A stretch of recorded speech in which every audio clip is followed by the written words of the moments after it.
என்னடா நேராக கேட்டை போய் திறந்து ஏதோ டாகை காட்டுறேன் அப்படின்னு சொல்லி பார்க்குறீங்களா? அது ஒன்றும் இல்லை, அது என் வளர்ப்பு தான். ஒரு ப்ராடக்ட் ஒன்று ஆர்டர் போட்டிருந்தோம். ஸோ கொரியர் வந்துடுச்சு. அதை ரிசீவ் பண்ணிவிட்டு அதில் என்ன ப்ராடக்ட் என்ன இருக்குன்னு சொல்லிட்டு ஃபுல்லாக பார்க்கலாம். ஹே டியூஸ், இன்னைக்கு பார்த்தீங்கன்னா ஒரு அன்பாக்சிங் வீடியோ பார்க்க போகிறோம். அது என்னன்ட்டு வீடியோவில் பார்க்கலாம் வாங்க. ஸோ இதுதான் நம்ம அன்பாக்சிங் பண்ண போகிறோம். ஒன்றும் கிடையாது, மீஷோலேருந்து ஒன்று ஆர்டர் போட்டிருந்தோம். பார்க்கலாம் வாங்க. ஸோ பேக்கிங் பிரிச்சிடலாம். ஸோ சிசர் இருக்கு.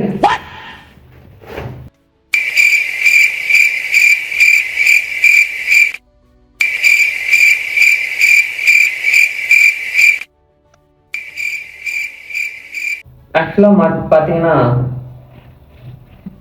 மேட்டு தான் எடுத்திருக்கோம். ஸோ பாருங்க.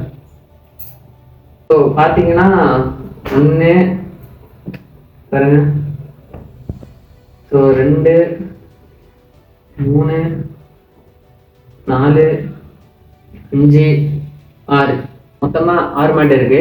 நம்மள்ட்ட வந்து 200 300 காசு கொடுத்து எங்கள் அம்மா வந்து 2 மேட்டை வாங்கிட்டு வராங்க. நான் மொத்தமாக 6 மேட்டை வாங்கி வச்சிருக்கேன். இதுலேயே தெரிஞ்சுக்க உங்களுக்கு ப்ரைஸ் என்னன்னு சொல்லிட்டு 250 தான். 300 கூட கிடையாது, 250 தான். லிங்க் வேணும்னா என்கிட்ட கேளுங்க, நான் உங்களுக்கு டிஎம் பண்ணுறேன். ஸோ இதோட வீடியோ முடிச்சுக்கலாம். நெக்ஸ்ட் வீடியோவில் பார்க்கலாம். டாட்டா.